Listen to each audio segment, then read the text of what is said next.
Muy buenas tardes para todos, que Dios los bendiga. Es un gusto, un placer poder compartir en esta tarde una clase teológica y bueno, estoy más que feliz de poder estar con ustedes. De más está decir que mi esposa Cintia le manda saludos a todos aquellos que la conocieron. Hace un instante me mandó un audio y me dio una lista de nombres de hermanas y hermanos que ella conoció, así que le manda saludos. Y por otro lado, decirle que el pastor Walter de Cuadra le manda saludos a toda la iglesia, porque yo vengo a representar la escuela bíblica que fundó el pastor Walter, que es la escuela bíblica Sendas de Amor. Y también mañana será un día muy especial. Mañana tenemos la graduación de 3 alumnos que han batallado, que han estudiado la palabra del Señor contra todo viento, marea, y han llegado al final. Así que mañana va a ser un día especial para nosotros como institución y también para los que se van a recibir. Así que por eso también estamos muy contentos. Y también estoy contento por esta iniciativa que surgió del pastor Luis Gil de poder brindar una capacitación teológica. Sé que para algunos es la primera vez que va a estar o que van a estar o que van a compartir un momento de estudio teológicos. Para otros quizá ya no va a ser una novedad, que tienen experiencia en el estudio de la palabra. Y lo que queremos es que el Espíritu Santo nos guíe en el estudio, porque siempre digo lo mismo. Nosotros podemos tener mucho conocimiento teológico, pero si el Espíritu Santo no está en nuestras vidas, no sirve de nada. Vamos a ser como un címbalo que retiñe, dice el apóstol Pablo. Vamos a ser como una campana que da sonido, pero es hueca. Nosotros siempre necesitamos el auxilio del Espíritu Santo en todo emprendimiento educativo. Y esto no es la excepción, o sea, que el curso que vamos a dar en esta tarde no es la excepción. Bueno, nuestro querido pastor Luis me pidió que yo pueda traer un curso teológico sobre el canon del Nuevo Testamento. ¿Cuántos saben algo del canon? ¿Cuántos saben algo del canon? Bueno, 2 manos se levantaron, 1 dedo, bueno, ya estoy feliz. Significa que lo que vamos a enseñar va a caer en buena tierra. ¿Cuántos dicen amén? Amén. ¿Todos entienden bien el español? ¿Todos los que están acá entienden bien? De todas maneras, voy a tratar de hablar despacio. Y también voy a tratar de, cuando digo una palabra técnica o difícil, la voy a explicar, ¿sí? No voy a tratar siempre de explicar todo. Y lo otro, también les pido que si alguno tiene una duda con respecto a lo que estoy explicando, puede levantar su mano automáticamente. No me molesta que me corten la clase. Al contrario. Si se quedan todo el día en silencio, me va a molestar. Pero si hay una pregunta con referencia específica a la temática que estamos hablando, bienvenida la pregunta. No existen preguntontas. ¿Sí? Existen preguntas de personas que quieren aprender. Obviamente, si vamos a hablar del canon del Nuevo Testamento, nos van a preguntar por los demonios. Ni sobre el ángel Moroni, ni sobre cómo se hace un asado en Argentina, por favor. O sea, si estamos dando el canon del Nuevo Testamento, se supone que las preguntas tienen que ir orientadas a la temática que vamos a tratar. Pregunta clave, ¿a qué hora tenemos el break? Patrick, 5 y ¿cuánto? 5:45. ¿Sí? Bueno, porque a las 19 horas tenemos que finalizar. Pero bueno, a las 5:45 damos nuestro primer break y ustedes pueden tomar un café, ir al baño y hacer lo que tienen que hacer. Bien, comenzamos entonces. Bueno, para los que no me conocen, mi nombre es Marcos de Cuadra, soy el hermano del pastor Walter y mi profesión es ser profesor de filosofía, de teología y de griego del Nuevo Testamento. He estudiado eso, así que me siento con mucha alegría de poder compartir conocimientos y yo sé que hoy el Señor nos va a enseñar muchas cosas. Amén. Así que bueno, vamos a comenzar entonces con nuestra clase que es el canon del Nuevo Testamento. Cuando hablamos de canon, lo primero que se le viene a la mente a la gente es la cámara fotográfica.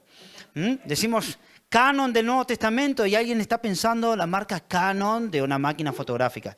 Si bien la marca Canon tiene que ver con lo que vamos a hablar, seguramente usted se estará preguntando qué tiene que ver la marca Canon con el canon del Nuevo Testamento. Y usted se va a dar cuenta que si estudiamos el origen de la palabra, va a haber una similitud. Pero en general, la gente que congrega en las iglesias, los hermanos que concurren, no suelen saber lo que es el canon de las Escrituras. Nosotros tenemos las Sagradas Escrituras, que la llamamos Biblia. La Biblia es una colección de libros, o sea, es un libro que contiene muchos libros, tiene 66 libros, 39 libros pertenecen al Antiguo Testamento y 27 libros corresponden al Nuevo Testamento. Y cuando nosotros venimos a la iglesia, traemos nuestra Biblia. ¿Cuánto traen Biblia? Amén. Un creyente siempre trae Biblia. No se pongan nerviosos, ¿sí? Algunos la tienen en su celular, otros la tienen de manera material, física, en el sentido de traer el libro. Y la Biblia es lo que nosotros llamamos palabra de Dios. Acá hay algo que nosotros tenemos que coincidir. La Biblia es la palabra de Dios, indiscutiblemente.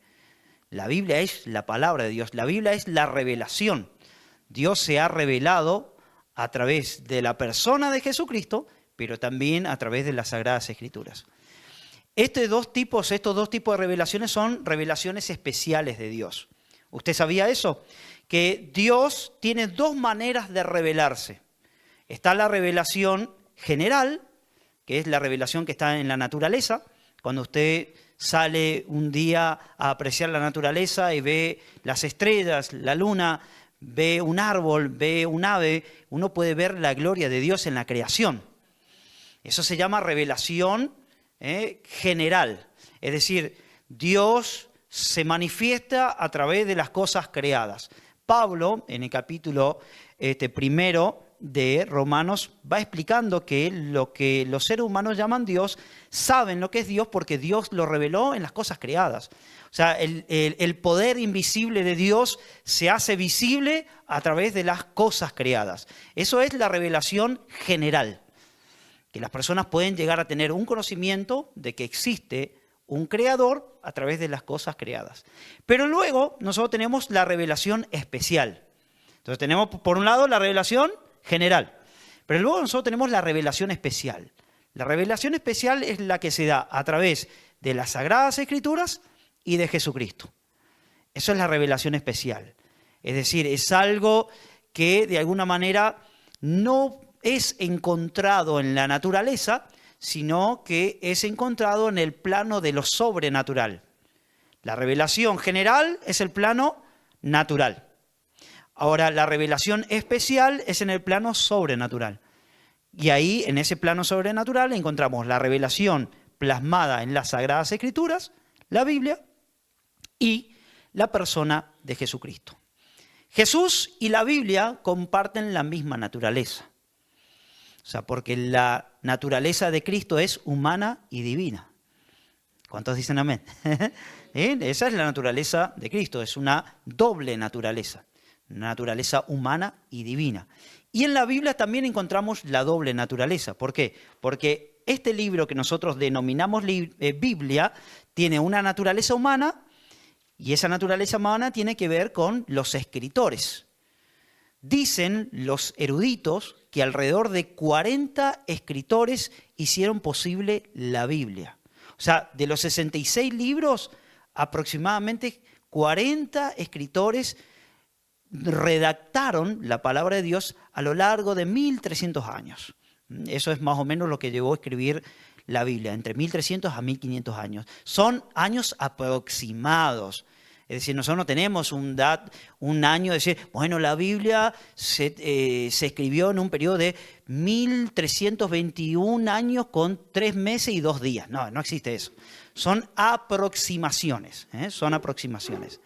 Ahora bien, esos escritores que hicieron posible que nosotros tengamos la Biblia fueron inspirados ¿por quién? por Dios, a través del Espíritu Santo.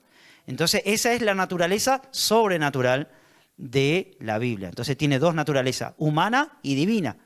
Los humanos que escribieron, inspirados por el Espíritu Santo, esa inspiración del Espíritu Santo es de procedencia divina, por lo tanto, la naturaleza de la Biblia es de doble cualidad. La Biblia es humana y divina. Como humana, fue escrita en lenguaje. Es por eso que nosotros podemos saber que la Biblia fue escrita primero en hebreo, en el Antiguo Testamento, con algunas partes muy pequeñas en arameo, que era otra lengua semítica. Esa lengua semítica del arameo los judíos la aprendieron en el cautiverio babilónico. Y todo el Nuevo Testamento, los 27 libros que componen el Nuevo Testamento, fue escrito en griego kiní o koiné. Digo koiné porque mayormente en los libros de teología o algún profesor de griego enseña de esa manera. Pero en realidad se pronuncia kiní, que significa el griego vulgar, el griego común, el griego que se hablaba a partir del siglo III a.C. Entonces tenemos por lo menos 3 idiomas que hicieron posible las Sagradas Escrituras. Primero, el hebreo, con partes en arameo, y luego el griego. ¿Bien hasta ahí? Bueno, es por eso que la Biblia es la revelación especial. Es una revelación especial. Dios muestra su verdad a través de Cristo y a través de las Sagradas Escrituras. Pero acá viene la pregunta. O sea, todo esto que yo hice fue una introducción para meter una pregunta que a veces es difícil de contestar. ¿Cómo yo sé que los libros que componen la Biblia son realmente palabra de Dios? ¿No? Esa es una pregunta académica y que muchas veces usted va a escuchar que alguien que tiene un pensamiento crítico va a cuestionar. Porque cuando nosotros predicamos el Evangelio solemos decir, la Biblia dice, ¿no? Porque la Biblia dice. Y la Biblia también afirma y utilizamos la Biblia como autoridad. Por lo menos así la utilizo yo y usted también debería utilizarla. La Biblia es autoridad. O sea, la palabra de Dios no es la que yo digo, sino la que yo leo y que a través de mi voz puede salir acá. Pero en realidad la palabra de Dios está en la Biblia. Yo puedo venir a predicar algo, pero si yo predico algo que no está en la Biblia, mi prédica no es palabra de Dios. Es un pensamiento humano, una interpretación. Pero la palabra de Dios, viva y eficaz, es la que sale de las Sagradas Escrituras, que salieron inspiradas por Dios. ¿Hasta acá estamos de acuerdo? Ahora, cuando nosotros predicamos, imagínense que usted le está predicando el Evangelio a una persona que no sabe nada de Cristo, y esa persona le dice, bueno, pero ¿de dónde vos sacás esas verdades? Y usted dice, no, yo saco esas verdades de la Biblia. Y automáticamente puede aparecer la pregunta, ¿y cómo sabes que eso no es un invento nomás? ¿Tan seguro estás de que la Biblia es la palabra de Dios? ¿No será que fueron unos hombres por ahí malintencionados que escribieron y nos manipulan con la Biblia? Esas son las preguntas que muchas veces nosotros vamos a encontrar en boca de personas que cuestionan el cristianismo. ¿Se entiende? Para ello es importante conocer el por qué nosotros defendemos que la Biblia es la palabra de Dios y por qué sabemos que estos 66 libros, aunque nos vamos a focalizar en el Nuevo Testamento, que son 27, realmente son los libros que tienen que estar. Y para eso es este curso. Este curso, de alguna manera, viene a darnos una respuesta, escuche bien, apologética. ¿Cuántos escucharon por primera vez la palabra apologética? ¿Qué significa lo apologético? Significa la defensa de la fe. Defensa de la fe. Dios quiere que usted predique la palabra, que usted anuncie el Evangelio. ¿Cuántos dicen amén? El Señor quiere que nosotros hagamos eso, que anunciemos el Evangelio de Cristo, pero cuando nuestra fe se siente atacada por argumentos del mundo, nosotros tenemos el deber de defender nuestra fe. Cuando defendemos nuestra fe, estamos haciendo apologética o apología. Apología significa defensa de nuestra fe. No voy a explicar ahora el origen de la palabra apología porque me voy a desviar mucho, pero significa, entre otras cosas, defender nuestra fe. Entonces, cuando alguien ataca su fe, usted puede defender siempre y cuando usted tenga una formación apologética. Dentro de la apologética está esto del canon del Nuevo Testamento. Es decir, cómo yo sé que los libros que tenemos son realmente palabra de Dios. ¿Cómo es que se formó la Biblia? ¿La Biblia apareció como un hongo de la noche a la mañana? Esas son preguntas que uno se tiene que hacer. ¿Cómo fue que hoy podemos decir que tenemos este libro que es palabra de Dios? ¿Cayó desde un avión como un paracaídas y recibimos la Biblia? ¿Qué Biblia usaban los hermanos de la iglesia primitiva? Es una pregunta muy buena. A ver, cuando Jesús predicaba y citaba las Escrituras, ¿qué Escrituras citaba? Cuando Pablo enseñaba y escribía las epístolas a la iglesia primitiva y decía Sagradas Escrituras, ¿a qué escritura hacía referencia Pablo? Si todavía el Nuevo Testamento no había sido escrito. ¿Se entiende? Porque a veces cuando nosotros leemos en el Nuevo Testamento que dice toda la Escritura, por ejemplo, 2 Timoteo 3:16 dice, toda la Escritura es inspirada por Dios y útil para enseñar, para redarguir, para corregir, para instruir en justicia. La pregunta es, ¿a qué Escritura está haciendo referencia Pablo? Porque todavía el Nuevo Testamento no estaba completo cuando él escribió eso a Timoteo. O sea, el Nuevo Testamento todavía no estaba formado. Los hermanos de la iglesia primitiva no tenían la Biblia como yo, como usted. Los hermanos de la iglesia primitiva no es que iban a la iglesia con las Biblias y decían, bueno, vamos a abrir en Apocalipsis. No, los hermanos no tenían ese libro. Algunos tenían algún fragmento de alguna epístola de Pablo, otros tenían un evangelio a veces medio incompleto, pero no tenían toda la Biblia completa. Y aparte, los hermanos de la iglesia primitiva tenían problemas de alfabetización, es decir, la mayoría de ellos eran analfabetos, no sabían ni leer ni escribir. Cuentan los que saben, los eruditos dicen que entre el 90 y 95% de la población del siglo I después de Cristo era casi analfabeta, o sea, 95% de analfabetismo. Por lo tanto, ese número, ese porcentaje también era un porcentaje de la iglesia. O sea, en la iglesia primitiva, más del 90% no sabía leer ni escribir. Entonces, cuando Pablo escribía una carta, alguien tenía que leer eso. Y los hermanos trataban de escuchar, y yo explicaba ayer, los que vinieron ayer van a recordar que se tenían que memorizar cantando. Entonces hacían canciones con las Sagradas Escrituras para aprenderse una doctrina, ¿no? Entonces, bueno, todo ese tipo de cosas hablamos en este curso que se llama El Canon del Nuevo Testamento. Bueno, me parece que la introducción fue demasiado larga, pero comenzamos, ¿no? Una acá lo que aparece en la imagen es un texto antiguo del Nuevo Testamento. Es una imagen que coloqué, no hace falta que lo miren en detalle porque lo pueden encontrar en cualquier lugar. Es un texto del Nuevo Testamento que está escrito con mayúsculas, y los que se escribía solamente en mayúsculas se llamaban textos unciales. Unciales. Es decir, que se escribía todo con mayúscula, las palabras estaban todas juntas.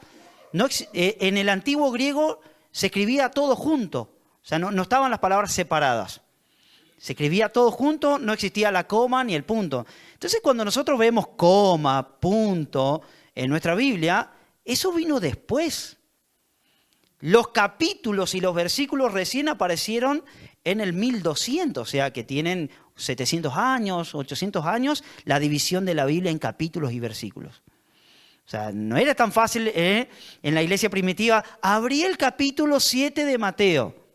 ¿Dónde estaba el capítulo 7? No había capítulo 7, estaba todo el libro de Mateo y tenían que más o menos ir buscando, a ver, pero se hicieron los capítulos y los versículos para ordenar y para poder memorizar, porque si no, ¿cómo lees un libro tan extenso como el profeta Isaías si no lo dividís? Entonces, la división, escuche bien, la división en capítulos y en versículos no es inspirada por Dios. Eso es un orden que se estableció para poder estudiar la Biblia. ¿Por qué estoy diciendo esto? Porque muchos divinizan de tal manera la Biblia que la idolatran, son bibliólatras. Reina Valera es un Dios, está el Padre, el Hijo, el Espíritu Santo, Reina Valera, ¿no? Y eso no es así, o sea, Reina Valera es una traducción, como cualquier otra, muy buena, muy útil. Es más, yo sigo usando Reina Valera porque me encanta el estilo que tiene. Si bien está la NBI, la Dios habla hoy, la Biblia de las Américas, pero Reina Valera es una versión de tantas versiones, ¿se entiende? Incluso los títulos de Reina Valera, por ejemplo, yo tengo mi Biblia abierta, por ejemplo, en el capítulo 3 de 2 Timoteo, y dice así, carácter de los hombres en los postreros días. Bueno, ese título pusieron los editores, eso no es inspirado por Dios el título. El título fue puesto para guiarme. Lo que es inspirado es, sí, obviamente el texto que escribió Pablo, inspirado por el Espíritu Santo. Pero los títulos que aparecen en la Biblia son para guiarnos en el estudio de la Biblia. Por ahí estoy diciendo algo que para muchos ya es sabido, pero para otros no. Muchas personas piensan que hasta los números de los capítulos son inspirados. No, eso es un orden que se estableció para poder comprender y estudiar mejor la Biblia. ¿Hasta acá me siguen? Bien. Bueno, vamos a nuestra introducción. Tenemos como objetivo 3 cositas importantes, ¿no? Que usted lo tiene en su material que está en la página 2. Primero es compartir un conocimiento serio, o sea, nuestro curso quiere impartirle a usted un conocimiento serio. ¿Qué significa que sea serio? No significa que no vamos a hacer una broma cuando estamos enseñando, no estoy hablando de eso, sino que lo que vamos a transmitir tiene fuente académica. Y eso se remite al punto 2, que ese conocimiento, aparte de ser serio, es académico. ¿Qué significa que sea académico? Es que ha pasado por manos de muchos eruditos cristianos a lo largo de los siglos, y lo que yo voy a enseñar en esta tarde no proviene de mí, sino proviene de un conocimiento que tiene una tradición. Y voy a explicar esto, ¿de qué se trata? No es que un profesor viene acá y enseña algo y ese profesor tuvo la revelación del Espíritu Santo y oró 25 días para recibir lo que va a transmitir. No, lo que yo voy a transmitir hoy es producto de esfuerzo y de estudio.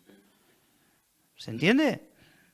Después que el Espíritu Santo me dé una ayuda, me guíe, me dé gracia o que nos pueda hablar en un estudio bíblico, bueno, es otra cosa, eso depende del Señor. Pero lo que yo voy a decir ahora son cosas que yo he estudiado, que yo recibí de otros, que me gasté las pestañas, o como se dice, ¿no? Se quemó las pestañas. ¿Saben de dónde sale la expresión quemar pestañas para estudiar?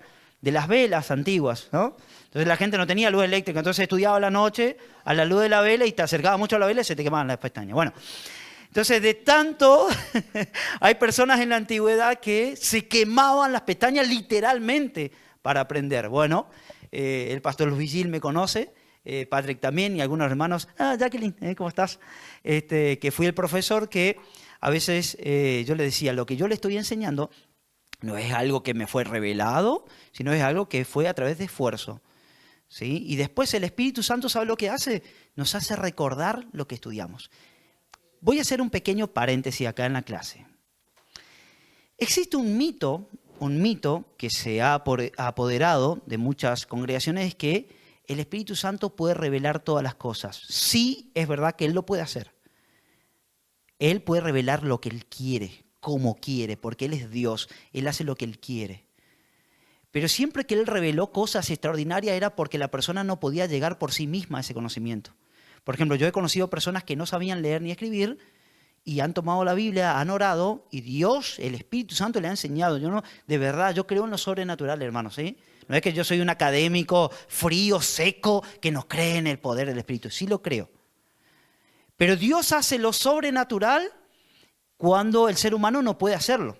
O sea, el milagro aparece cuando tus medios no son, digamos, o por tus medios no podés alcanzarlo. Ahí aparece el auxilio de Dios.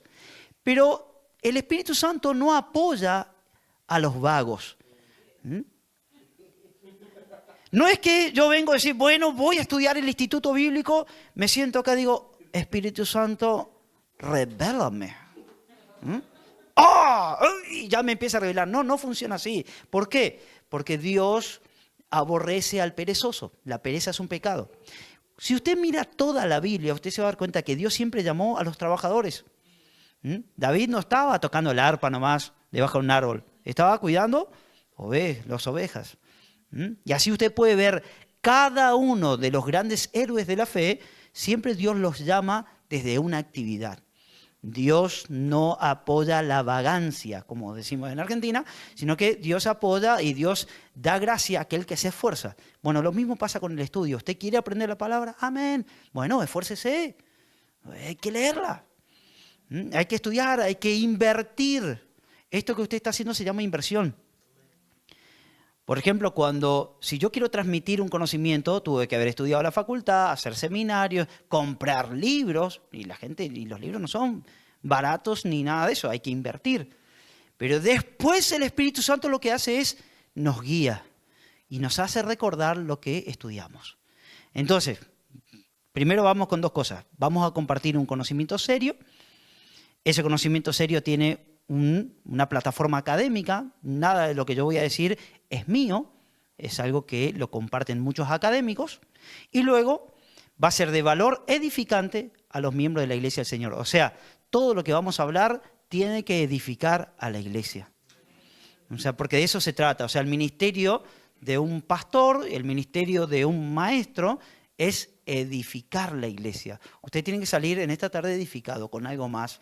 Amén. Bueno, de eso se trata nuestro curso que venimos a dar. Bien, vamos en la página 3, nosotros tenemos una breve introducción al canon del Antiguo Testamento. Usted se estará preguntando, bueno, pero si venimos a estudiar del Nuevo Testamento, ¿por qué vamos a hablar de esto? Es que necesariamente tengo que pasar por el canon del Antiguo Testamento de una manera rápida para que usted entienda el canon del Nuevo Testamento. Bueno, y acá aparecen unas preguntas. La pregunta es, ¿cómo llegamos a tener 39 libros en el Antiguo Testamento? Y ahí abajo, el segundo punto dice que este es un problema histórico más que teológico. ¿Qué significa esto? A ver, vamos de vuelta con la pregunta. La pregunta es sencilla. ¿Cómo llegamos a tener 39 libros en el Antiguo Testamento? ¿Cómo fue que se dio? ¿Cómo fue que fueron esos 39 libros y no otros? Porque evidentemente había otros libros que también estaban dando vuelta en la religión judía, pero algunos quedaron adentro, los que están adentro están en el canon, están en la lista, ahora vamos a definir lo que es el canon, pero otros no pasaron por cierta medida. Y luego, el segundo punto que está ahí dice que este es un problema histórico más que teológico. ¿Qué significa eso? Que para entender el canon necesito aprender historia. Si yo no sé la historia de la formación, no puedo hablar del canon. Es decir, el problema no es tanto teológico, porque no vamos a hablar de ninguna doctrina. Mire, escuche bien qué interesante. Hoy no vamos a hablar de doctrinas. Vamos a hablar de cómo se formó el libro del cual surgen las doctrinas, que es diferente, ¿se entiende? Entonces, el problema del canon no es tanto teológico, es decir, no vamos a hablar acerca de la salvación, de la obra de Cristo, del bautismo en el Espíritu Santo, nada de eso vamos a hablar. Bueno, ya veo que algunos se retiran, bueno, si no vamos a hablar de eso me voy. Sino que vamos a encarar la cuestión histórica de cómo se formó la Biblia que tanto amamos, ¿sí? Así que de eso se trata. Bueno, ¿a qué llamamos canon? Eso está en la página 3. Hay una pregunta que dice, ¿qué significa la palabra canon? Y dice que la palabra canon proviene del griego canon, significa, o sea, eso se llama transliteración. Cuando una palabra en español o en alemán se pronuncia igual que la palabra original, solamente se transliteró el fonema. El fonema significa el cómo suena. O sea, canon es una palabra que está en el idioma español, pero es prestada. No le pertenece originalmente al español, le pertenece al griego. Y en griego la palabra canon significa caña. Por eso de ahí proviene la palabra caña, caño. ¿Saben lo que es un caño? Por supuesto. Entonces, bueno, ¿por qué? Porque la palabra canon era una vara que se cortaba que servía para medir. En la antigüedad no existían las cintas métricas. O sea, ¿cómo se medía? No existía incluso todo el cifrado de centímetros, metros, como nosotros tenemos hoy.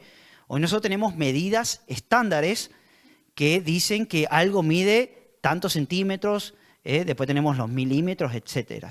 ¿Qué es la medida alemana, puede ser? O sea, por ejemplo, en Argentina nosotros medimos las cosas con una cinta métrica y esa cinta métrica tiene el estándar de centímetros, que es el estándar, digamos, que se da, que impuso Alemania. Miren ustedes, ¿no? Por ejemplo, en Estados Unidos usan pulgadas, pero acá en Alemania creo que es centímetros y en Argentina también, y casi todos los países adoptaron la medida germánica. La palabra caña para medir era una caña que de alguna manera era una caña métrica. La palabra metros en griego significa medida. Entonces, cuando en la antigüedad se quería medir algo, no existía la ¿dicen ferretería? Donde se compran un martillo, un clavo. Bueno, no existía una ferretería así, dame una cinta métrica. No existía la cinta métrica. Existían varas.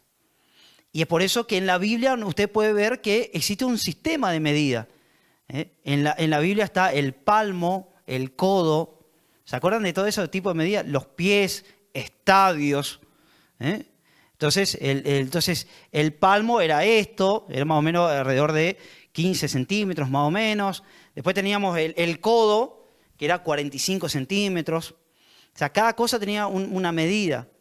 ¿Se entiende? Porque no había una regla estandarizada. Entonces se medía como se podía. Entonces eran medidas aproximadas. No es lo mismo un codo de un hermano de Bolivia que mide 1,30 m que un codo de un alemán de 2,60 m, ¿no? Digamos, son medidas relativas, pero servían para medir. Bueno, entonces canon significa vara para medir. Eso significa literalmente. Ahora usted se estará preguntando, bueno, ¿qué tiene que ver caña, vara de medir, con el canon de las Escrituras? Bueno, ahora lo vamos a ver. Se entiende de dos maneras, ¿no? Fíjese el punto 2 que está ahí, ¿no? Debido al uso de la caña como vara de medir, la palabra canon vino a significar regla o referencia o estándar. Entonces se usó para referirse a una lista o índice de libros, los cuales se reciben como las Santas Escrituras. Entonces tiene dos significados, voy a explicar. Canon significa, por un lado, vara para medir, pero en sentido teológico significa lista de libros. O sea, cuando yo digo canon, estoy haciendo referencia a la lista de libros. Pero también, escuche bien, significa que esos libros han pasado por una medida. Ah, esto es otra cosa. Voy a volver a repetir para que quede claro en esta tarde. Muchas gracias, mi querido. Cuando digo canon bíblico, puedo hacer referencia literalmente a dos cosas. Presten atención. Puedo estar haciendo referencia a la lista de libros. Yo puedo decir, el canon de la Biblia son 66 libros. ¿Está bien?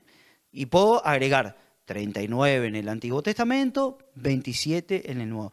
Eso es lista. Entonces acá está el significado de canon como lista de libros.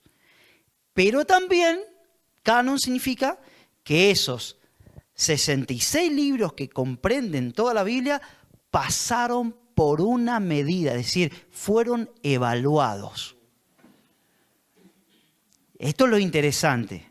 Es decir, que fueron evaluados por un grupo de personas espirituales, sabias y santas que pertenecían a alguna tradición, tanto judía para evaluar el canon del Antiguo Testamento y tanto cristianas para evaluar el canon del Nuevo Testamento, para decir que realmente esos libros son inspirados por Dios. ¿Alguna pregunta con respecto a esto? Por favor, sí. Los papiros se hacían de ese mismo material, pienso. Lo que está acá, de los bueno, en realidad la caña de medir no necesariamente estaba hecho de papiro, la caña. Pero el papiro, que eran los juncos que nacían al lado del río Nilo, eran la materia prima para hacer el papel en Egipto. De ahí sale el papiro. Se cortaban las cañas, se hacían filamentos con el interior de la caña, se entretejía esos filamentos, se ponía al sol para secar, se los aplastaba y una vez que se deshidrataban, que todo el agua se iba, eso quedaba como un papel y eso se utilizaba para escribir. Un día los egipcios no quisieron vender más papiros al mundo, hicieron un paro, una greve,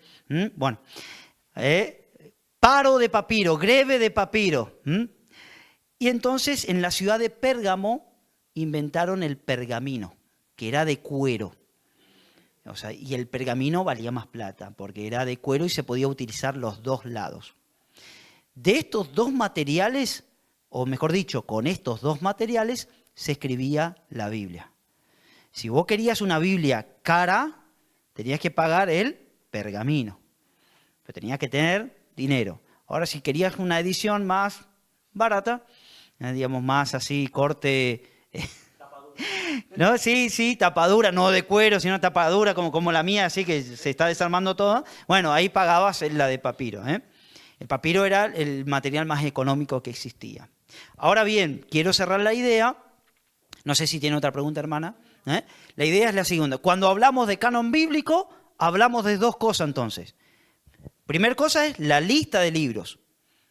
Entonces, si algunos de ustedes le preguntan ¿qué es en el canon bíblico? Ustedes deberían responder, el canon bíblico es la lista de los 66 libros inspirados por Dios. Sí, no sé si levantó la mano. Es interesante lo que usted dice, ya que podríamos hacer la pregunta también. Entonces, ¿fueron esas personas inspiradas por Dios para decir, ok, estos 66 libros son los verdaderos, ya que en realidad en la Biblia, no recuerdo dónde, dice, por ejemplo, que hay un libro donde se encuentra que dice el libro de las guerras de Dios o de las guerras de Jehová? Entonces decimos, ok, hay 66 libros, pero la misma Biblia me dice que hubo o que hay otro libro. No solamente eso, por ejemplo, en Judá está el libro de Enoc, que no nos llegó a nosotros. Ahora bien, muy buena pregunta. Que la Biblia cite otros libros no significa que esos libros sean inspirados. ¿Querés que te dé un ejemplo?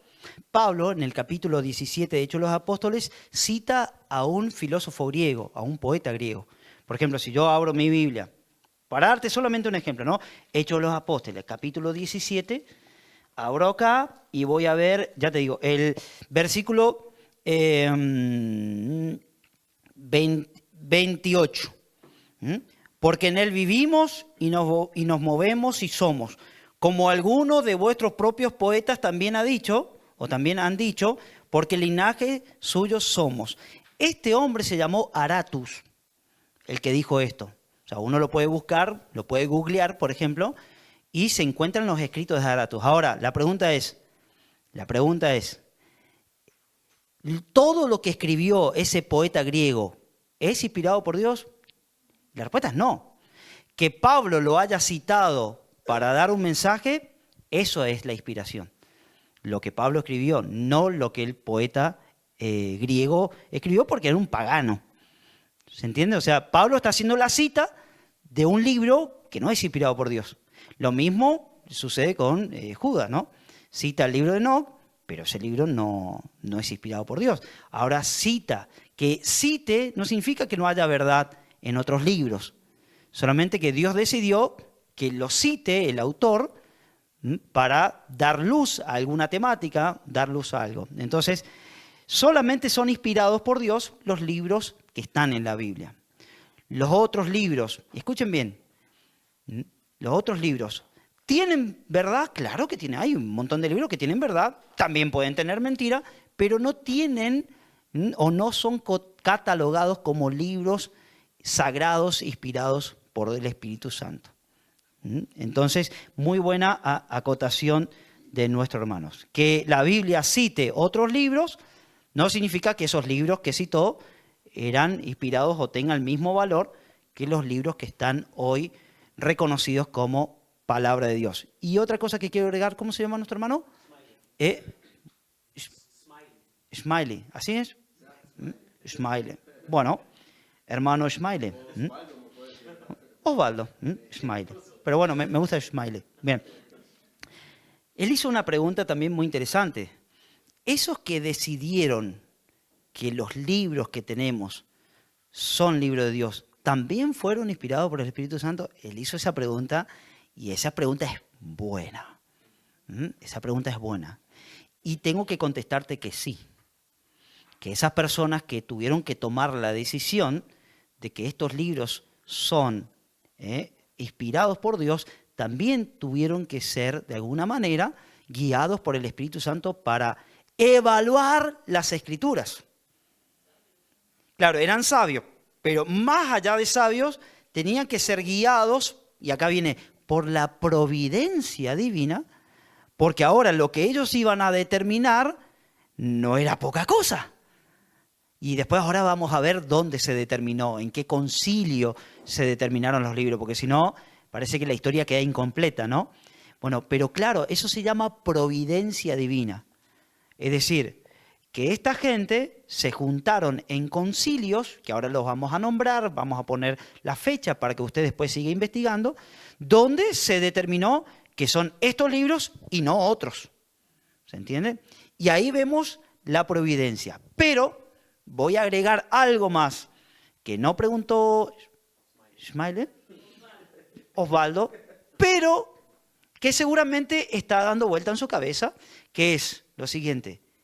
En última instancia, entonces, ¿aceptamos por fe estos libros? Y la respuesta es sí. Y sí. Porque ni yo, ni vos, o ni usted y yo podemos tomar una máquina del tiempo, viajar a los concilios, sentarnos a escuchar el debate y a ver quién tenía razón o no tenía razón. ¿Se entiende esto? Sí, ahí está. Entonces, por eso cuando decimos que el camino del cristiano es un camino por fe, implica muchas cosas, que creemos en el mensaje de Cristo, escuche bien, creemos en el mensaje de Cristo, creemos en todo lo que habló el Espíritu Santo, pero también creemos que en la historia estuvo la providencia divina para que tengamos esto que llamamos Biblia y que es la palabra de Dios. Alguien podría decir, pero eso es acientífico, eso no está conforme al método científico. Mire, en la ciencia hay más fe que en la religión. Por ejemplo, usted viajó a Júpiter, ¿verdad? Pero yo sé que si yo le pregunto si Júpiter existe, usted me va a decir que sí. Usted compró un telescopio para mirar Júpiter. ¿Usted le cree a la ciencia? Usted le discute al médico, pocas veces le discutimos al médico, porque creemos que el médico estudió y lo que me está diciendo es de verdad. Ahora, usted vio todo, digamos, cuando le hacen un análisis de sangre. ¿Cuántos hicieron un análisis de sangre? Todo lo que estamos acá, ¿no? Y cuando sale toda la lista y dice azúcar, 200, 300, ¿no? Eso es mentira, no sabe nada el médico. No, creemos. Pero incluso a veces los científicos se equivocan, pero igual seguimos creyendo en la ciencia. Cuando alguien se sube a un avión, no está pensando que se va a caer. Nadie está dudando, bueno, el método científico se puede equivocar, la física puede fallar y en este momento, se va a caer el avión. No, tenemos cierta confianza en la ciencia, aunque sabemos que la ciencia puede fallar, porque es un producto humano. Y de hecho, falla. Entonces, es una pregunta digamos que carece de fundamento cuando nos dicen, pero tiene que estar científicamente comprobado para creer esto. En realidad hay muchas cosas que se dicen en la ciencia que no están comprobadas del todo. ¿Quiere que le diga una? Por ejemplo, si vamos a eso, o el otro, vamos a entrar en física. A mí me gusta leer mucho física. En física todavía no se ha filmado o fotografiado un átomo. Es más, están en el acelerador de partículas que está entre Suiza y Francia, dicen que se puede ver, pero en realidad no hay una foto del átomo. Lo que nosotros decimos como átomo, que es la partícula más pequeña, después están los quarks, pero el átomo significa indivisible, ¿no? Es como lo más pequeño. Es una construcción teórica. ¿Se acuerdan cuando el profesor venía y dibujaba un átomo en el pizarrón? ¿Ustedes vieron realmente el átomo? No, era un dibujo que tenía un núcleo, después tenía el protón, el neutrón, el electrón. Lo dibujábamos y nadie discutía que eso era verdad. Pero en realidad, creo que si se llegó a fotografiar un átomo, fue ahora recientemente, pero ni así todavía se sabe que son como son. Son teorías comprobadas, pero en última instancia hay mucha fe detrás. Por ejemplo, cuando se habla del Big Bang, que todo fue creado por el Big Bang, hay que tener mucha fe para creer que ¡boom! Y estamos nosotros acá, ¿no? O sea, se requiere más fe para creer en el Big Bang que decir, bueno, un ser superior, inteligente, produjo todo lo que existe de la nada y todo lo que nosotros vivimos tiene un sentido.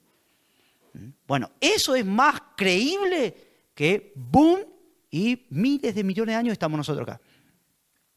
Es como si fuese que explote una imprenta y en el aire se junten todas las hojas, se impriman todas las letras en orden y caiga el libro de Cervantes realizado.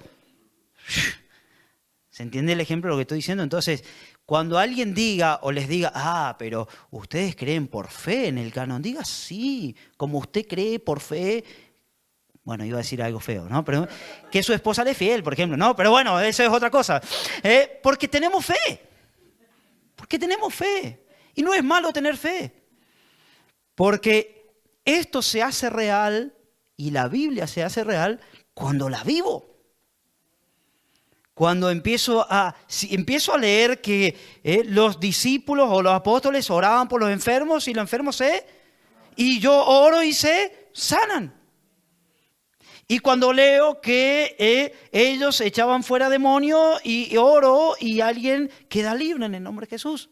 Cuando leo que las vidas eran transformadas por el poder del Espíritu Santo y miro mi vida y la vida de mis seres queridos que fueron transformados por el Espíritu Santo, digo, bueno, esto no es mentira. Evidentemente lo que dice acá es real.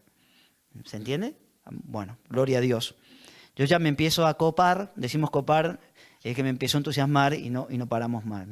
Bueno, bien, seguimos. Bueno, entonces estamos con esto, ¿no? Que el canon significa dos cosas: caña para medir, lista de libros, pero también una regla que midió los libros para que sean aceptados como tal.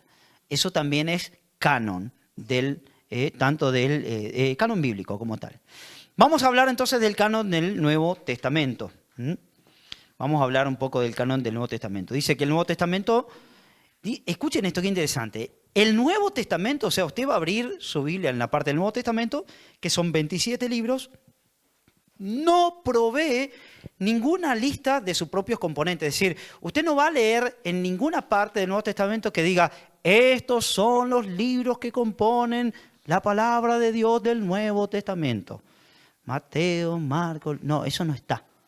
O sea, el Nuevo Testamento no dice en sí mismo que esos son los libros. ¿Se entiende? O sea, en el Nuevo Testamento no aparece ningún componente. Cualquier presentación canónica tendría que basarse en el uso de estos por la iglesia primitiva y las referencias al respecto encontradas en la literatura de los padres eclesiásticos. Buenísimo. ¿Por qué buenísimo? Porque acá hay algo que yo le quiero comentar a ustedes que espero que lo tomen con seriedad, que es lo siguiente. La iglesia evangélica tiene un flagelo, muchos, pero uno de los flagelos que tiene, flagelo sería punto débil, ¿no? Uno de los puntos débiles de, ay, qué feo, ¿no? Porque casi siempre no solemos hablar así de nuestra propia iglesia. Siempre pensamos que nuestra iglesia es perfecta, perfecta, perfecta, todas son malas, El católico es asquerosamente idólatra, nosotros tenemos esa concepción. Bueno, pero acá en esta clase usted se va a dar cuenta que nuestra iglesia no es perfecta, que tiene deficiencia. Una de las grandes deficiencias de nuestra iglesia es la falta de formación teológica, que era un problema que ya tenía Israel y que por eso el profeta Oseas dice que mi pueblo perece por falta de conocimiento. O sea, siempre el conocimiento fue un problema, la ignorancia sigue siendo un problema. Gran problema tenemos nosotros los evangélicos es porque en nuestras filas la ignorancia ha tenido un lugar muy importante mucho tiempo. Es más, se ha predicado como, por ejemplo, la letra mata, mas el espíritu vivifica. Mi padre enseñaba que la letra mata era, no había que leer la Biblia, tanto. Podías leer, pero un poquito, porque te volvías loco. Eso era lo que se enseñaba. Después la letra era, no hay que estudiar, porque eso es cosa del humanismo, y ahí está el diablo. Entonces solamente hay que ayunar y orar. Eran maneras de ver el Evangelio. Algunos lo hicieron, me voy a tomar un tiempo porque no quiero caer en la falta de respeto a lo que hicieron nuestros padres o nuestros abuelos. Muchos lo hicieron realmente amando a Dios, equivocándose, como nosotros también podemos estar amando a Dios y también equivocarnos. Pero el hecho está que por mucho tiempo la iglesia evangélica no preparó a sus fieles en el estudio de la palabra.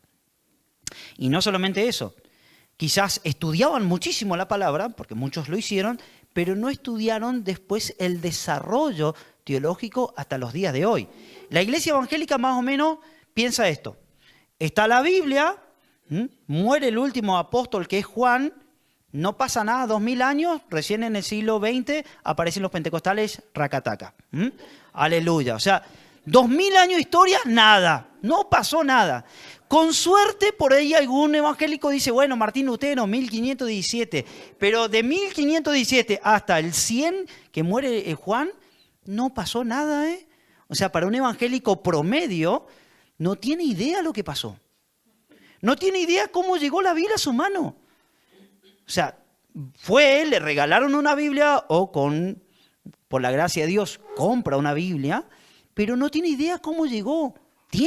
La cree, la ama, la abraza, la estudia, pero no tiene idea de cómo llegó a sus manos. No tiene idea que detrás de este libro precioso hay mucha sangre derramada, que hay muchos que perecieron, que hay otros que, digamos, no tuvieron la oportunidad de tener toda la revelación en su mano, sino que no, viene al culto. Y está bien, no estamos diciendo que alguien se va a salvar por ser intelectual. La sabiduría del mundo no salva, ni tampoco la teología, salva a Cristo. Amén. Eso obviamente lo tenemos que tener muy en claro.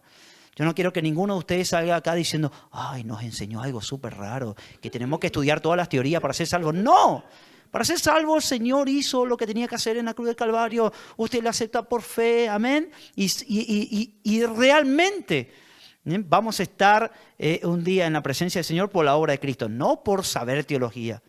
No, la teología es útil, pero lo esencial es que yo sea salvo. Pero volviendo al tema, nuestro flagelo como evangélico es que nunca nos preguntamos cómo siguió el cristianismo después de los apóstoles. Y ahí aparecen los famosos padres eclesiásticos. Claro, yo tuve que poner entre comillas padres porque cuando yo digo padres dentro del ambiente evangélico hay personas que me quieren matar. ¿Cómo decir padre? Eso es de los satánicos católicos, ¿no? Claro, y no estamos hablando de padres en el sentido de sacerdotes. Se llaman padres porque fueron los que siguieron las pisadas de los discípulos. Entonces, estaban Jesús, los discípulos de los discípulos fueron los padres de la iglesia que dejaron escritos importantes. Que esos escritos que dejaron los padres de la iglesia no son la Biblia, no lo son. La Biblia está acá. Pero son escritos que por lo menos históricamente nos muestran que creían. Cómo siguió, por ejemplo, si usted se pregunta, cuando usted lee las epístolas de Pablo, ¿no? Usted lee, por ejemplo, Primera, Segunda de Corintios, una iglesia hiper problemática. O sea, es más, yo creo que la iglesia de Corintios a nadie le hubiese gustado congregarse en esa iglesia, ¿no? Inmoralidad sexual, desorden, borrachera dentro de la iglesia. Léalo porque usted está pensando, yo estoy exagerando, pero aquellos que leen 1 Corintios, 2 Corintios se dan cuenta que eran un desastre. Hablaban todo en lengua, tenían 50.000 dones espirituales, pero andaban en pecado, eran un desastre, pero Dios los amaba igual, como a nosotros, que no somos tan mejores. Pero después usted se preguntó, ¿cómo siguió esa iglesia? Después que murió Pablo, por ejemplo, ¿cómo siguió? ¿Qué pasó ahí? Bueno, eso está en el registro de los padres de la iglesia. O sea, esos libros existen, hermanos. Hay que comprarlos y leerlos. Ahí te cuenta todo cómo siguió, si la iglesia, digamos, fue una iglesia que creció, que envió misioneros o no, si fue una iglesia que se cerró. Eso siguió. Eso se llama, y quiero hablar con mucho cuidado, se llama tradición teológica. ¿Y por qué digo con mucho cuidado? Porque cuando decimos la palabra tradición, muchos quedan, ¿qué dijo? Tradición, eso es del Papa, eso es del diablo. No. La tradición es también el desarrollo de la teología a lo largo de los siglos y quien les habla no podría hablar si no hubiese una tradición. Ahora, nosotros los evangélicos no creemos que la tradición es palabra de Dios. Esa es la diferencia con el católico. El católico cree que la tradición es palabra de Dios igual que la Biblia. No sé si usted sabía que la iglesia... Bueno, voy a explicar. La iglesia católica... Está bueno esto, ¿eh? La iglesia católica tiene 3 patas, 3 columnas para elaborar una verdad. La primera columna que tiene la iglesia católica es las Sagradas Escrituras, solamente con la diferencia que en el Antiguo Testamento ellos tienen 7 libros más que nosotros. Pero el Nuevo Testamento es idéntico, igual. Entonces, ellos tienen la Escritura, la Biblia, la primera columna. Segunda columna, tienen la tradición. ¿Qué es la tradición? Es todo lo que pasó después de los apóstoles hasta el día de hoy en la iglesia. Ahí están todos los papas, todos los concilios. La Iglesia Católica también cree que eso es palabra de Dios. O sea, que lo que se fue diciendo a lo largo de los siglos se fue transformando en palabra de Dios. Ellos tienen una locución que dicen Vox Populi, Vox Dei. Es decir, en latín significa voz del pueblo, voz de Dios. Es por eso que en el catolicismo, por ejemplo, María, digamos, es venerada como es venerada, porque eso es parte de la tradición. ¿Se entiende? Usted no va a encontrar en la Biblia la veneración a María. Usted va a encontrar que María fue una mujer santa, que Dios la eligió, pero fue una mujer como otra mujer. Pero usted se estará preguntando, ¿y cómo llega el católico a el dogma de la Inmaculada Concepción de María? ¿Cómo llegan a eso? Bueno, a través de la tradición hecha palabra de Dios oral. O sea, la tradición es la palabra de Dios oral. Y también está la ascensión de María al cielo. O sea, para el católico, María asciende a los cielos, no muere. O sea, y usted debe estar buscando hasta ahora, ¿no? ¿Dónde está eso acá? Es que ellos no tienen un registro. O sea, eso no está en la Biblia, está en la tradición oral, que también es palabra de Dios. Es por eso que con un católico formado no hay manera de llegar a acuerdo en algunas doctrinas. ¿Por qué? Porque nosotros los evangélicos partimos solamente de la Biblia. Ese principio se llama sola escritura. Y un católico parte de la Biblia, pero también de la tradición. Entonces, es como si fuese que se están jugando en 2 lugares diferentes. ¿Sí? ¿Es algo que fue visto por alguien, escrito, o simplemente...? No, fue escrito. Tiene una historia, pero no hay evidencia. Sí, no hay evidencia. No hay evidencia. Sin evidencia. Es una tradición sin evidencia. ¿Sí? Y después me falta una columna más del catolicismo, que es lo que se llama el magisterio. ¿Qué es el magisterio? Es el grupo de doctores a lo largo de los siglos que determinan un dogma, determinan una verdad. Un dogma para el católico es una verdad indiscutible. ¿Por qué? Porque fue elaborada por el magisterio. Magisterio viene del latín magistro, que significa maestro, o sea, un grupo de maestros y doctores que interpretan la Biblia, que es la tradición escrita, y la tradición oral, que es lo que estamos hablando, ¿no? Ahí construyen el dogma y escriben entonces el catecismo. Entonces, un católico cree lo que dice el catecismo de la Iglesia Católica. Ese catecismo no tiene solamente la base bíblica, tiene una base bíblica, pero de tradición oral también. Y ahí es donde pueden meter un montón de dogmas que la Iglesia Evangélica no acepta. ¿Se entiende esto? Bueno, entonces, nosotros los evangélicos no tenemos, nosotros no creemos que la tradición sea palabra de Dios. La tradición es lo que los cristianos fueron pensando, pero la única fuente de verdad es la Biblia, no la tradición. No la tradición oral. O sea, nosotros podemos, por ejemplo, acá está un libro del pastor Samuel Martin, ¿no? Que es Quien tiene oídos para oír, oiga lo que el Espíritu Santo dice a la iglesia, que es un análisis sobre las cartas de Juan, o las cartas de Jesucristo, podríamos decir, a la iglesia del Apocalipsis. Bueno, esto es un libro, esto es una interpretación. O sea, es eso. ¿Sirve? Sí, sirve. Está bueno, te enseña, pero la palabra de Dios está acá. Es la Biblia.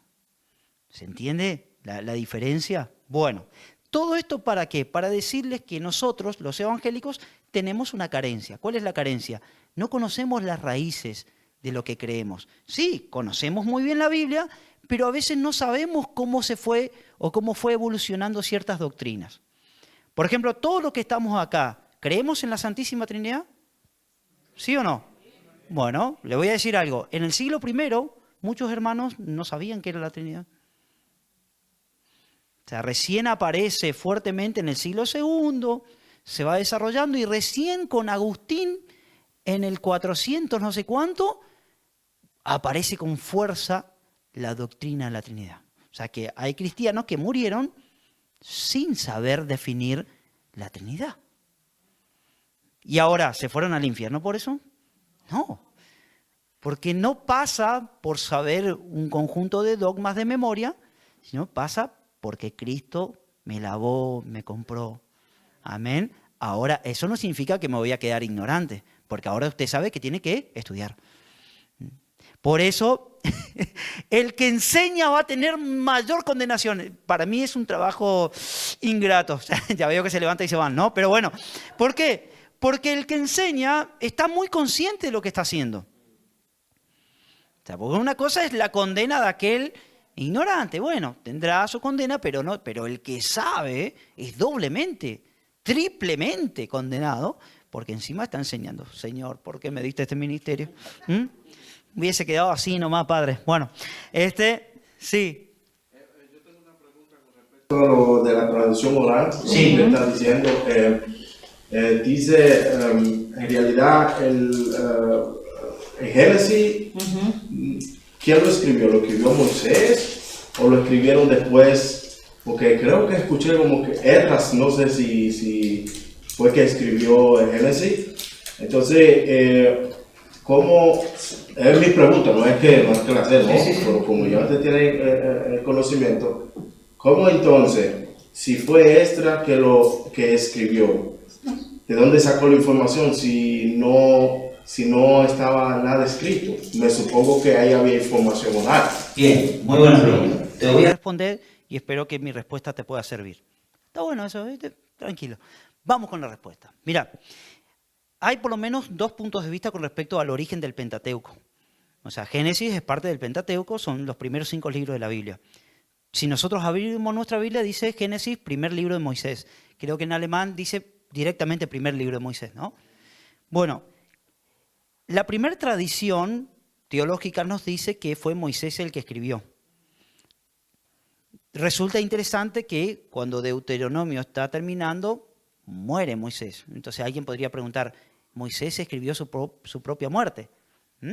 Alguien podría decirte, bueno, si el Espíritu Santo le reveló, le pudo revelar su propia muerte. Otros dicen, no, que fue en realidad el sucesor de Moisés, Josué, que escribió esa parte. Ahora bien, te voy a explicar cómo funciona el tema de que diga que ese es el libro de Moisés. Por ejemplo, primer libro de Moisés, segundo libro de Moisés, hasta el quinto libro de Moisés. Los antiguos tenían una manera diferente de nominar un libro. Por ejemplo, es evidente que Moisés fue un testigo ocular de la gloria de Dios, porque la Biblia lo cuenta. Y es evidente que el primero que escribió la Biblia no fue Moisés, fue Dios. Porque cuando los mandamientos fueron escritos, dice que él escribió con su dedo. O sea, que el que comienza a escribir, literalmente fue Dios. Es obvio que podemos tener la teoría de que Moisés luego va redactando todos los libros. Otros dicen que fueron escuelas de profetas en el Antiguo Testamento. Son por lo menos 3 escuelas, yavistas y eloístas. Yo sé que para algunos estoy diciendo unas cosas que no vienen al caso, pero estoy tratando de responderte la pregunta. El tema es que si fueron escuelas de escribas que redactaron el Génesis es porque había una tradición oral. Evidentemente, de padre a hijo se iban pasando la verdad. Se tenía que plasmar eso para que no se pierda la palabra de Dios. La palabra de Dios se estaba haciendo en forma oral. Bueno, ahora tenían que poner en escrito. Entonces, los judíos tenían la costumbre de que poner el nombre de alguien importante le daba autoridad a su libro. Es por eso que quizás, es interesante esto, quizás fue una escuela profética o una escuela rabínica que terminó de escribir, quizás Esdras, ¿por qué no? Pero le tenían que poner el primer libro de Moisés, el segundo libro de Moisés, para darle autoridad. Y esto no significa que eran mentirosos, sino que era una costumbre religiosa del tiempo. Ponerle un nombre, digamos, a la tradición que habían recibido desde Moisés. Entonces era el primer libro de Moisés. ¿Se entiende? Es lo mismo, te voy a dar un ejemplo actual. Mi padre espiritual es el pastor Walter. Entonces a veces el pastor Walter me manda audios para que yo escriba cosas. Y yo voy escribiendo cosas. Pero cuando yo le entrego no pongo Marcos de Cuadra, aunque yo escribí. Yo pongo pastor Walter de Cuadra. Yo lo único que hice fue juntar la información que él me da, le doy una estructura, un cuerpo escrito, y luego se lo imprimo y se lo paso. O sea, ¿quién es el autor? Él. Yo escribí, ordené. Él mira y dice, no me gustó eso, cámbialo. Bueno, lo cambio. En el tiempo de la formación del Antiguo Testamento, nosotros no tenemos evidencia explícita de cómo fue. Existen teorías, lo que sí tenemos es lo que nos llegó. Lo que nos llegó es eso. Después podemos pensar que fue así, que fue asá, podemos investigar, pero no hay evidencias 100% que están de acuerdo de cómo fue que se formaron esos libros.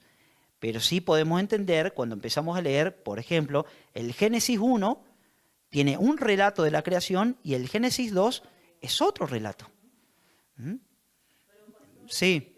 Alguna vez que hay algunos libros de la Biblia que están divididos, pero que en el principio era uno solo. Por supuesto, claro. O sea, que era un solo libro y que se dividieron en dos. Y puede ser que en Moisés fue así, que fue un completo relato y después se dividió en varias. Sí.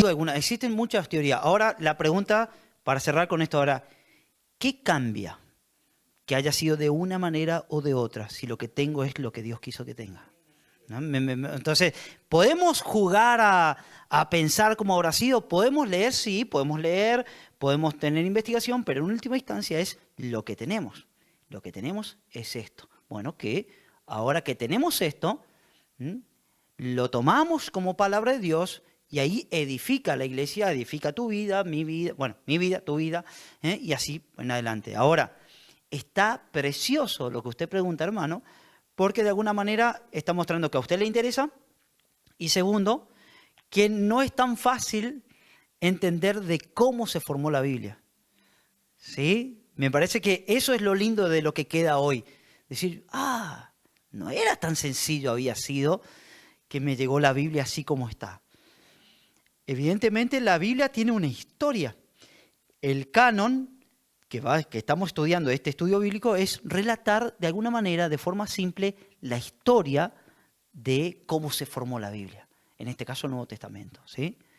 Bueno, ¿seguimos adelante? Bueno, porque pasa que uno se pone, y a mí me gusta hablar de muchas cosas. Lo poco que el Nuevo Testamento indica tocante al canon se cataloga así. Entonces tenemos 4 puntos acá, ¿no? O sea, va de vuelta. Lo poco que el Nuevo Testamento indica tocante al canon se cataloga de esta manera. Punto, el estado de escritura, o sea, cuando aparece la palabra escritura, asignando al Antiguo Testamento. Y acá sí tenemos 2 Timoteo 3, 15, 16. ¿Vieron que al lado, entre paréntesis, hay una L y 2X? Bueno, eso en latín es un número romano, significa 70, que es la edición de los 70, que ahora voy a explicar de qué se trata, ¿no? Entonces, lo poco que el Nuevo Testamento indica tocante al canon se cataloga de la siguiente manera, ¿no? Punto A, el estado de escritura asignando al Antiguo Testamento. Abra su Biblia, 2 Timoteo, capítulo 3, versículo 15, 16, Pablo le dice lo siguiente a Timoteo, y que desde la niñez has sabido las sagradas escrituras, las cuales te pueden hacer sabio para la salvación por la fe que es en Cristo Jesús. Toda la escritura es inspirada por Dios y útil para enseñar, para redarguir, para corregir y para instruir en justicia. Amén. Entonces fíjense, cuando Pablo está poniendo la palabra escritura o sagradas escrituras, la pregunta es, ¿a qué está haciendo referencia? Si él está escribiendo una epístola que después va a ser parte del Nuevo Testamento. Cuando Pablo escribe sagradas escrituras, ¿está haciendo referencia a Mateo, a Lucas, a Juan? No, está haciendo referencia al Antiguo Testamento. Está haciendo literalmente al Antiguo Testamento. Ese Antiguo Testamento que tenía Pablo, porque Pablo hablaba perfectamente el griego y ellos tenían que, o sea, Timoteo y todos los apóstoles que tenían que predicar el Evangelio, predicaban el Evangelio a los gentiles, porque fueron llamados a los gentiles, entonces predicaban en griego. Y ya existía el Antiguo Testamento griego, que se llamaba Septuaginta, por eso puse la LXX, significa 70. 70 en latín era una, digamos, se designa a una traducción griega que se llama Septuaginta. Voy a hablar rapidito de la Septuaginta, ¿qué era? En el siglo III a.C., Alejandro Magno conquista el mundo. Alejandro Magno era macedonio, era hijo de Felipe el Grande. Alejandro Magno fue educado por Aristóteles, el gran filósofo griego. Alejandro Magno hablaba el griego koiné o kini. Ese era el griego que manejaba él. Cuando él conquista el mundo, él va imponiendo a las ciudades conquistadas y a los lugares conquistados el idioma griego. Lo mismo que sucede, por ejemplo, salvando la distancia temporal, lo que sucedió en la Segunda Guerra Mundial, ¿no? Ganan los aliados. Entonces el idioma que se impone en el mundo es el inglés y no el alemán. O sea, siempre el perdedor desaparece, pero el vencedor impone. Un vencedor impone reglas. Después de la Segunda Guerra Mundial aparece, digamos, un nuevo sistema económico. Estoy haciendo para que usted entienda lo que sucedió en el 300 a.C., ¿no? Entonces, así como hoy sus hijos y usted tienen que estudiar inglés, porque si no estudiamos inglés estamos fuera, ¿o no? La importancia, o sea, yo también estoy, dale, tomar curso de inglés porque para poder comunicarnos en el mundo necesitamos el inglés. Si yo no sé algo de inglés en el aeropuerto estoy perdido. Si quiero ir a buscar dónde están mis maletas, tengo que bags. Bueno, entonces tengo que saber algo de inglés. Bueno, en el año 300 a.C., aproximadamente en el siglo III a.C., Alejandro Magno conquistó el mundo e impuso el griego como lengua oficial del imperio helénico, del imperio griego.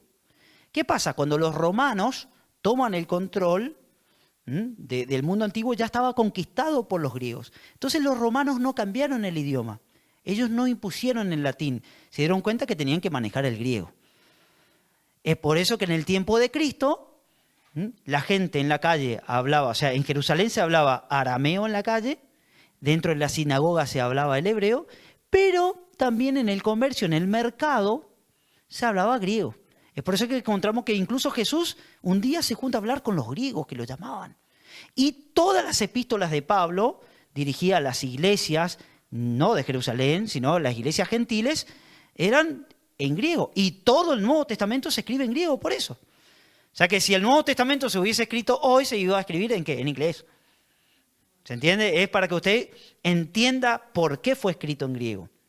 Entonces, en el siglo III a.C., hubo un rey en Alejandría que se llamó Ptolomeo, que fue puesto designado por Alejandro Magno, y él quería tener la biblioteca más grande del mundo, que es la famosa Biblioteca de Alejandría. Entonces, ¿qué hizo? Mandó a traducir el libro de los hebreos, o sea, que era el Antiguo Testamento, en realidad posiblemente era solamente el Pentateuco, al idioma griego. Los judíos pegaron el grito en el cielo. No, nuestro libro es sagrado y el hebreo es sagrado y Dios se manifestó en hebreo. Y a Ptolomeo no le importó nada. Dijo, quiero su libro sagrado en mi idioma y chau. Entonces, hay una leyenda, porque en realidad no sabemos bien cuánto tardó, porque muchos dicen que en 70 días, otros dicen que en 100 días, otros dicen que pasó como 100 años, no sabemos en realidad. 70 o 72 escritores judíos que hablaban perfectamente el griego hicieron esa traducción. Bueno, esa era la traducción que tenía Pablo, la de los 70. ¿Por qué? Porque ellos tenían que predicar a la iglesia y no le predicaban en hebreo. O sea, el gentil no sabía nada de hebreo. las iglesias, digamos, en el mundo gentil hablaban griego, entonces la Sagrada Escritura estaban en griego. Qué interesante. Por eso puse entre paréntesis 70 en latín, que significa la Septuaginta.